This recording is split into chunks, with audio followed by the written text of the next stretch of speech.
when you look at the situation in the Middle East today, and you have a lot of experience, and you know the region, these officers, CIA officers that go to the Middle East, do they have any sort of strategy? Do they know of the US strategy in the Middle East, or they're giving them some sort of missions, some sort of duties to Right.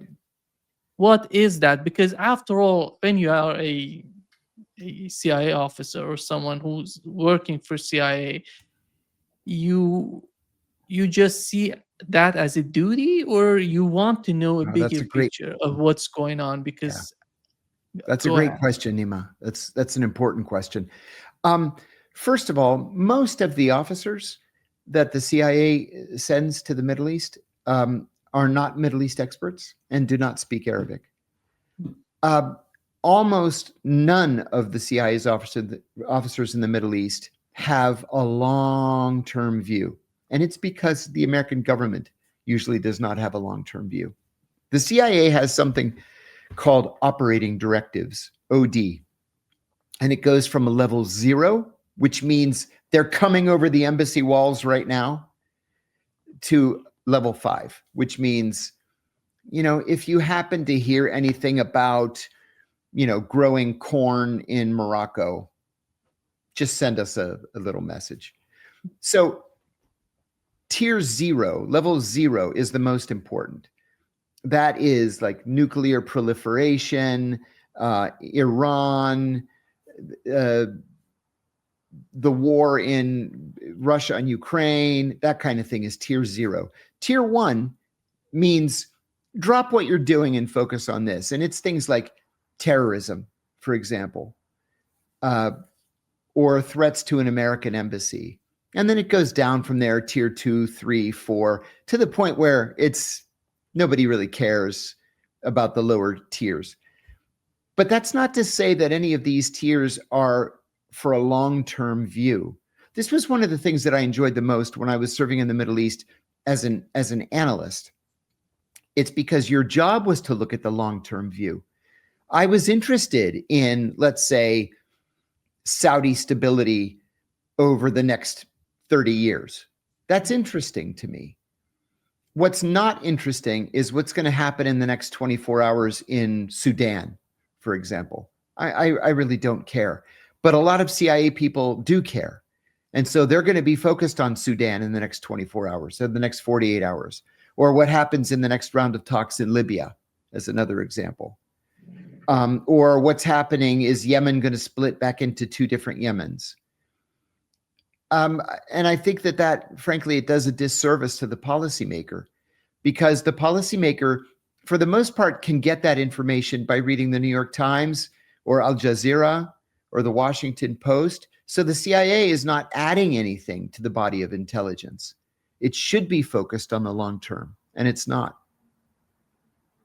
And whose decision is that for this sort of policy? Is that coming from the president and his office? Yeah, it originates in the National Security Council. So these are supposed to be the issues that are the most important for the president and for policymakers at that level: the Secretary of State, the Secretary of Defense, the National Security Advisor. And then those orders come down to the CIA director, and from the CIA director to the operational division directors. So every year in December, let's say I'm working for Near Eastern operations, the division director is going to say, okay, everybody in the Near East division, this is what we're going to collect on over the next year. We're going to collect on Iran and the nuclear program and Syria and what China's doing in the Middle East, things like that, things that are the most important. And then if you happen to pick up something that is less important but still interesting, write it down, send it in, and we'll let the analysts have it. Then do they consider the feedback they're getting from their officers in the, for example, in the region, to see what is their take, what is their understanding of what the situation there? Because after all, when you have someone on the ground gathering information, his view, his sort of understanding would be important. Is that, do You they are really so care about right. it? You are so right. And the obvious answer should be yes, that they're very focused on that. Unfortunately, the true answer is no, they don't care. And I'll give you an example. This is a dated example. I I was writing a paper. I was still on the analytics side. I was writing a paper that touched on women's role in politics in a Middle Eastern country. And there was one woman in particular that I was very interested in because she was out there in the media all the time, fighting for the women's right to vote, and a real leader where the international media were seeking her out and getting her opinion. She was very outspoken. She would come to the United States and speak to women's groups. So I sent a cable through. There's a tasking office at the CIA. So I went to this tasking office and I said, I have these 8 questions about this woman. Could you send the questions to the station and have the station assign an officer to find the information that I need? So they did. And about 3 weeks later, I got a very short cable in response to my questions. And it said, oh, yes, this woman is well known to us. We call her the hot dog lady because we understand that when she was living in the United States, she loved hot dogs. And here in the Middle East, it's hard to find hot dogs. And so she has them shipped from somewhere, Beirut or something. And she likes them with mustard and relish and this and that. And I'm like, what the fuck are you talking about? I can't send this to the president. And so I went back to the tasking office and I said, this was a complete failure to collect the information necessary to send to the president. I can't tell the president in response to his question, should I take this woman seriously because she wants to meet at the White House? I can't say, well, I don't know if you should take her seriously, but she really loves hot dogs, and this is what she likes on her hot dogs. That was when I learned that there was a real split between the Directorate of Operations and the Directorate of Intelligence. And the Directorate of Operations was going to do its thing, and it didn't care what the Directorate of Intelligence was writing and sending to the president. Yeah. John, one of the reason I ask you this question is the situation in Ukraine, because we know what's going on in Ukraine in terms of the what is happening to the military of Ukraine. Is, Russia is somehow advancing on the ground, but how how do you see the role of the CIA in gathering information from Ukraine on the ground, the Right. information that are first-hand information? I'm not talking about they're getting it from, British or any other Mhm. intelligence. Are they really getting the information directly from Ukraine, or they're getting through these channels? It's my understanding that there are CIA officers, senior CIA officers, stationed inside the Ukrainian intelligence service to provide support and liaison. And there are CIA officers on the ground with Ukrainian military or special forces units. In addition, we know that the CIA is training Ukrainian military officers here in the United States at bases in Texas and I think North Carolina.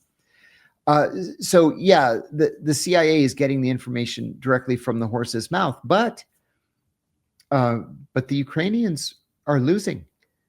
This war is untenable. Every observer will tell you that the Russians control the line of demarcation. And in the end, CIA or no CIA, the Ukrainians are going to have to come to some kind of an agreement with the Russians. This is one of those situations, Nima, where the CIA is not going to be able to win this thing for the Ukrainians. This is going to have to be between the Russians and the Ukrainians. And sure, CIA help may have delayed a Russian victory, may have cost the Russians, more casualties, but it can't go on forever. Yeah. John, the We know what has happened in 2014 in Ukraine with the coup. Mhm. But do you see the same sort of policy happening in the aftermath of any Ukrainian settlement? Because what Russia sees in Ukraine today is they want a permanent solution to the case of Ukraine and a security architecture for the region.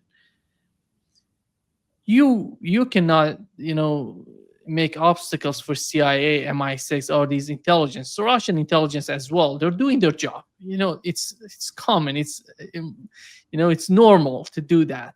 But when it comes to the securities of these superpowers, you have to have some sort of limitation to the activities that you're, Yes. committed to.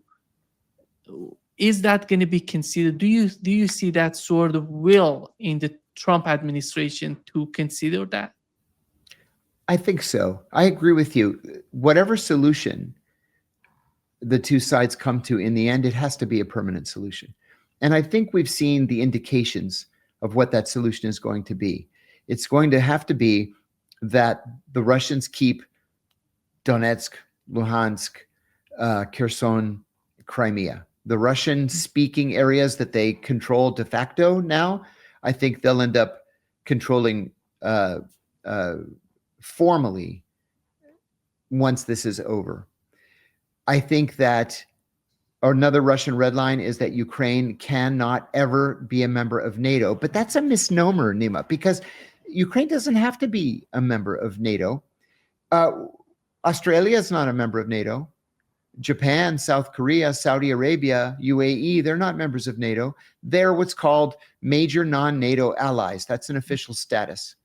And I wouldn't be surprised if the United States agrees with the Russians that no, Ukraine should not be a member of NATO. It will never be a member of NATO, but it could be granted major non-NATO ally status, thus giving it essentially the same rights as a NATO country. And I think what the Russians will concede is that Ukraine will get fast-track membership in the European Union. And then the EU begins the rebuilding of Ukraine, and that's going to be the end of it. But I really do believe that we're nearing the end, and the end is not going to be what the United States and Ukraine have hoped for, but it's going to be enough to put this thing to rest. Yeah. Many people believe, at least in our audience, that CIA is part of deep state. CIA is, do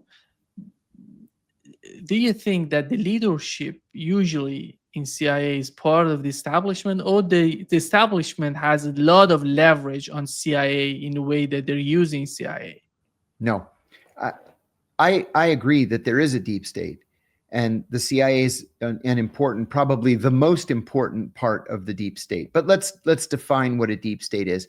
In my view, a deep state is a group of unelected, very powerful bureaucrats that can do what the president wants, or they can ignore what the president wants, because presidents come and go every 4 years or every 8 years, and these deep state leaders are in their positions for 20, 30, even 35 years.